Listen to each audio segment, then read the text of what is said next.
Unaweza kutuongeleza Kiswahili? Oh, very good. Your Excellency, President Ruto, and all the dignitaries who are here, as you heard, His Excellency summarized what we have agreed, the agreements, the protocols. I don't want to repeat those. The only issue is for me to point out that all that is guided by the historical missions which the Africans have finally crystallized. More than 60 years ago, when we got independence, we did not harmonize properly on the historical mission beyond liberation. There was talk that time of uhuru na umoja, but it was not deeply disassembled. What did uhuru na umoja mean? That's why, therefore, we have lost 6 decades. And as you can see in Africa, we have got so many problems. The collapse of state authority in so many countries. This is not accidental. This is really, this was inevitable and it was predictable. But now, I can see that people are beginning to, a cluster of actors, including His Excellency, President Ruto, and other actors, are beginning to see the way forward. And really the historical missions, according to we who have been in this for long, after many years, as a student movement, as a liberation movement, we detected those three historical missions. Historical mission number 1 is prosperity. How do you create prosperity for people? When we studied this, we discovered that you could not create prosperity through aid, that somebody else is aiding you, and you think you will create prosperity. And we discovered that you could not create prosperity by abstaining from the modern economy, because part of the problem in countries like Uganda, which are endowed with a lot of natural resources, is that many people were outside the money economy. I was telling His Excellency that even as recently as 2013, 68% of the Ugandans were outside the money economy, in what they call subsistence economy, just growing food, eating and drinking alcohol, no earning money. And the danger is that the richer the countries are in natural resources, like for instance, Congo, DRC, the richer it is in natural resources, the bigger the danger that one is of people just staying in the forest, eating honey and monkeys and so on, and they are not bothered. So, in our analysis, we said no, we must create prosperity in the modern way by everybody joining the money economy. And when you join the money economy, you produce a good or a service which you sell. And if you sell it persistently, you will get prosperity. Now, if that is the case, then it raised another question. Who buys what you produce? Do you have got enough buyers? This is how the question of the soko comes in. Nani atanunua bidhaa zako kwa wingi na kwa muda mrefu na kwa hakika? So that's why, therefore, the Africans, you can go and check, the Africans having slept from 1958, 1955, 1957, when Ghana got independence, 1980, when they met in the Lagos, what they call Lagos Plan of Action, they identified this. They said Africa needs to organize the market of Africa to integrate it. The fragmented market of Africa will not help us. That's how they evolved. In 1980, you can see almost more than 20 years since independence. This was the first time they started talking about the economic integration as a stimulus for creating prosperity.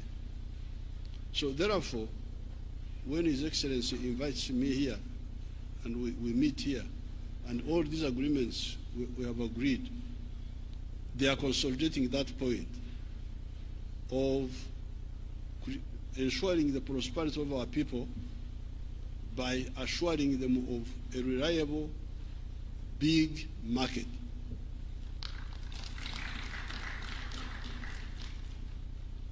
Now, these vikwazo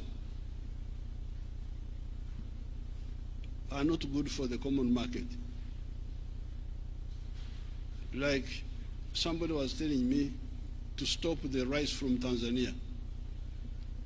Why? Because I have got some inefficient rice growers in Uganda. Therefore, the answer is nikatai mpunga mzuri tena wenye bei nafuu kutoka Tanzania kusudi nitetee hawa wavivu ambaye hawaweza kutupatia mpunga kwa gharama nzuri. So I said, no, I can't do that, because if I do that, I'll be committing 3 sins. Kwanza, I will stunt the Tanzanian rice grower. I will stunt, but in our language we call it kuzingamia, to make a child not grow properly. So that Tanzanian rice grower will now no longer grow as much as he would have done, because if he gets a market in Tanzania on merit, he gets a market on merit, not because he's protected, because he's cheaper. He gets a market in Tanzania, he adds the one of Uganda, he adds the one of Kenya, he has got enough market to help him grow and grow and grow and grow and grow and grow. So if I block him, that opportunity, I have killed it. But secondly, I am punishing the Ugandans to be forced to buy expensive rice on behalf of the inefficient Ugandan rice growers. But thirdly, I am also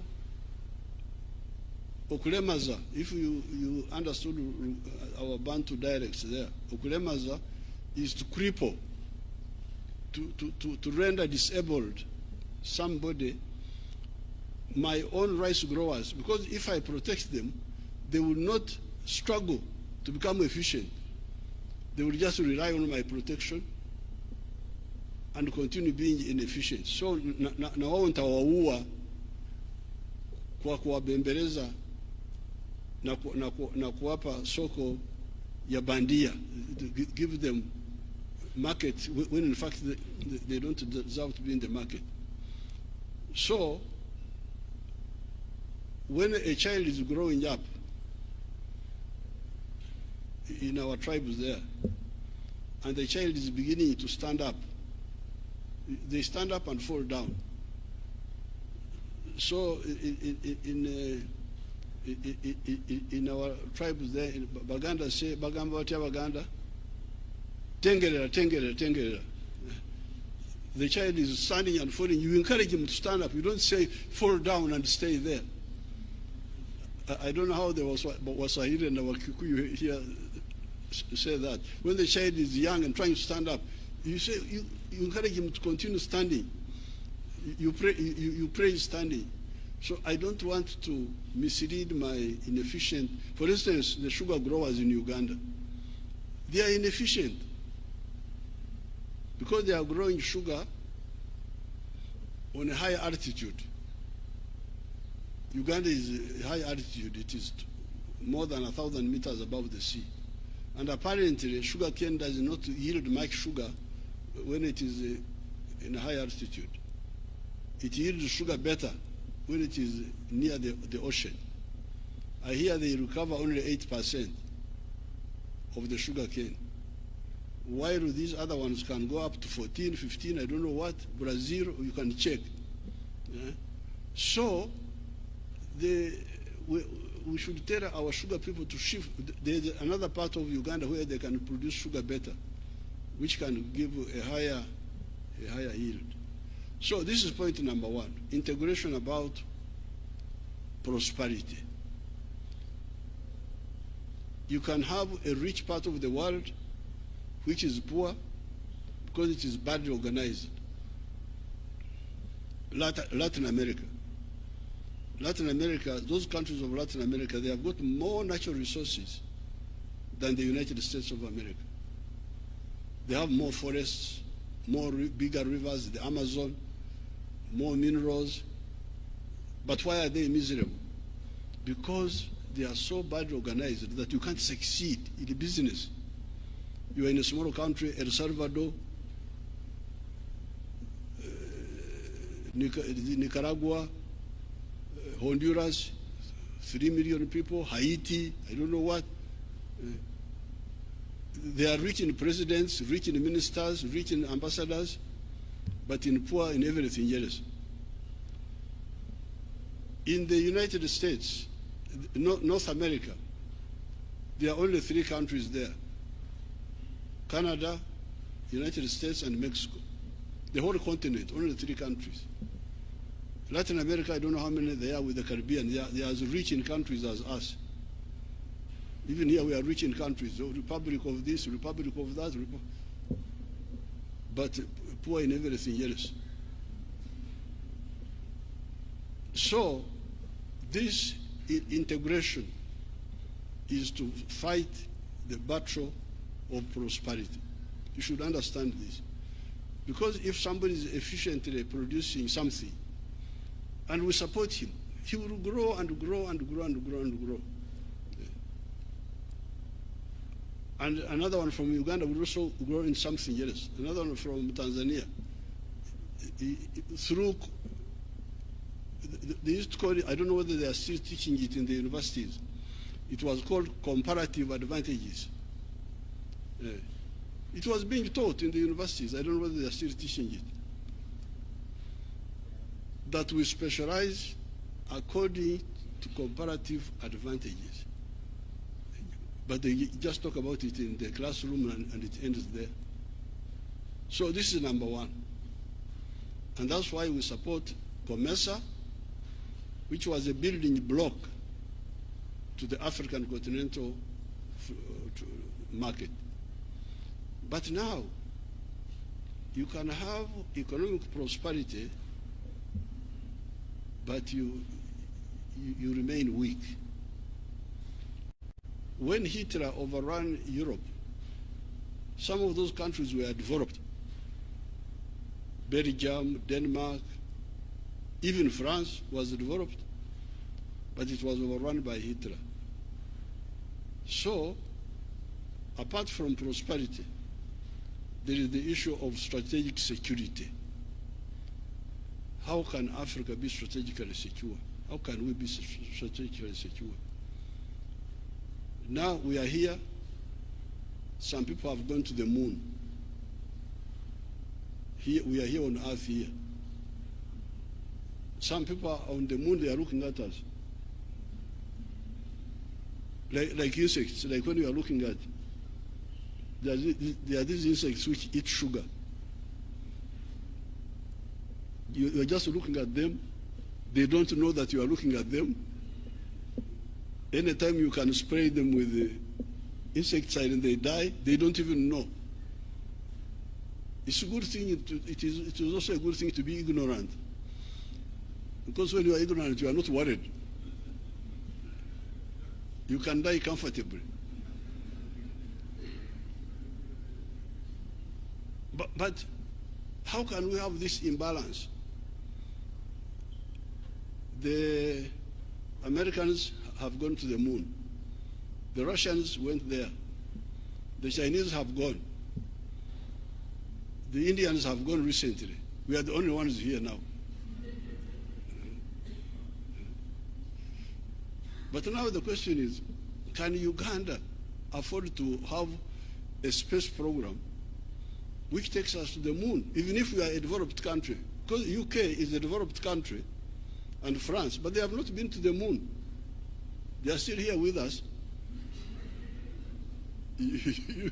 UK, although they are here. Now, it is the newcomers, like the Indians have gone to the moon. So that's why we said in our movement, we say, you people, apart from economic integration for prosperity, you need to address the issue of strategic security. And the only way you can do it is through political integration. Because even if you are a common market, the army is not one. You don't have one army. Each one has got his small army there. And that's why, therefore, in the case of East Africa, because you may say, if you wanted economic integration and you created COMESA, why did you then revive the East African community? We revived the East African community because it has got an agenda which is further than mere economic integration. If you read Article 5 of our treaty, it says, ultimately, we shall create a political federation. So therefore, for the EAC, our ultimate target is one authority, one government for East Africa.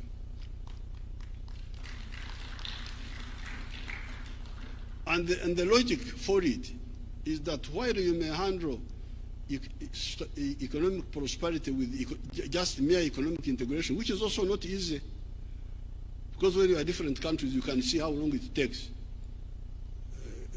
It would be, even for economic integration, it would be better if we were one country. But at least you can try. But with strategic security, you cannot handle it by merely being in an economic community. The only way you can do it is through political integration. Now, this is where so this is the second mission, political integration, historical mission, on top of the one of prosperity. Then, and in order to support the number two, there's the question of undugu. These people we want to create prosperity for. These people want to create strategic security for. Who are they? Ni wale watu wamoja. Waganda, Wasamia, wa Uganda na wa Kenya, Wateso, Waluya, unakwenda Mbale wanawaita Bagisu, unakuja Cheptais wanawaita Wapukusu, then you go to the Sabine. Musevi used to like to go to Sabine very much because he knew why he was going there. Because the Sabine, wanasema Takwenya, Suba Takwenya, they are the Karenjin of Uganda, the Karamojong, and the Turkanas who are stealing cows. It's part of the Undugu, steal from one another, but they speak the same language. All these Africans, the Ruos, these Ruos of Kisumu, they come from South Sudan, through northern Uganda. Jaramogi, if you go to Amuru district, you will find the Ramogi clan there, the one of His Excellency Raila Odinga. They are there. Then my group, when I go to Kisii, I find children there, they call it Kwambuka. Kwambuka, what is Kwambuka here? Kwambuka is exactly what it means in my language. The other day I saw a boy who came with Her Excellency, the Chargé d'Affaires, from Giriama, imagine Giriama, near the ocean. The boy is called Karisa. I said, what is Karisa in your language? It means exactly what it means in my language. So, these people, we are begging, please, you people, work for your prosperity. Work for your strategic security by uniting economically and politically. They are the same people. So how can you fail to use this infrastructure created by God for you, free of charge, and you don't use it for the benefit of these people? And moreover, they even have one dialect which is not contested, because the other dialects, Giriama, Kisii, Nandi, Runyankore, Uganda, those you may have some issue. But we have got a dialect which is not contested. This is Swahili. So we are not like the European Union who don't have a language. When they meet in Brussels, they can't talk. Somebody is talking German, another one is talking, then they, through earphones, by the time you are finished, you are almost deaf. But here, Swahili is not contested. It can be used in the whole of East Africa, the whole of Eastern Congo, the whole of northern Mozambique, the whole of northern Zambia. It is really a gold coin which we have in our hands.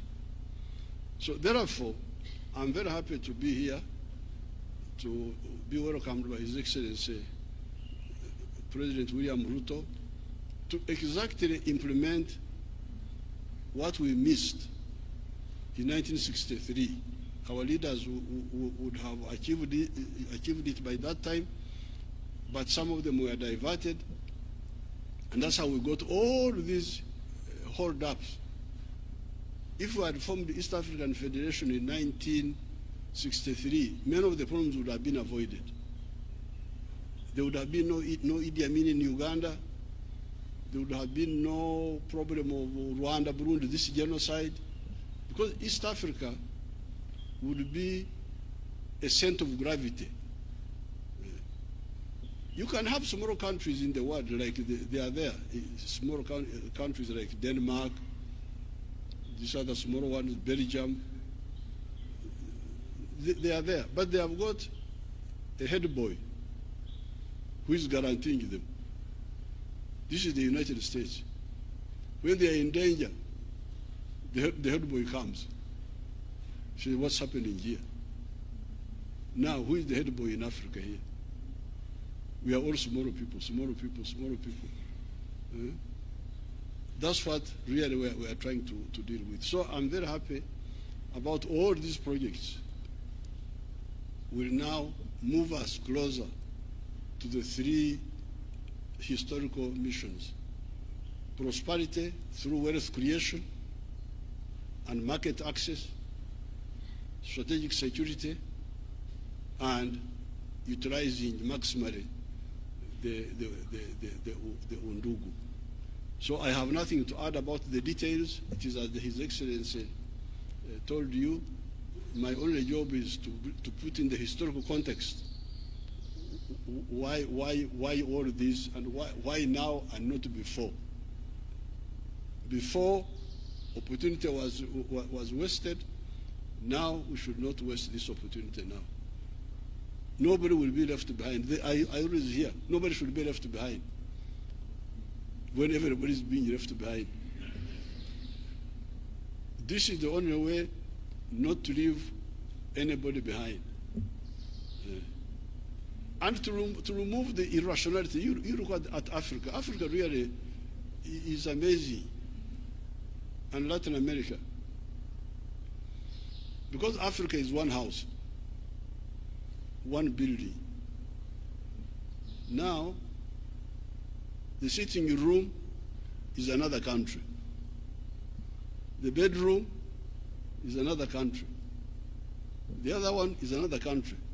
Now, to go from the bedroom to the outside, you must go through another country. You must go get a visa. You must get. What's this now? Eh? Uganda is part of Kenya and part of Tanzania and part of DRC, but we are in the bedroom there. You fellows here, you are in the sitting room.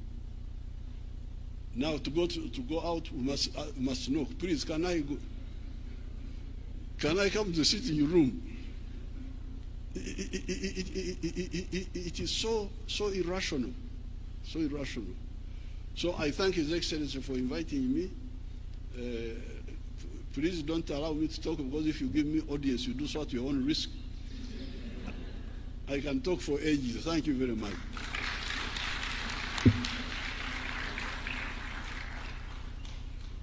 Thank you very much, Your Excellency. And as I said, we always are amazed and thrilled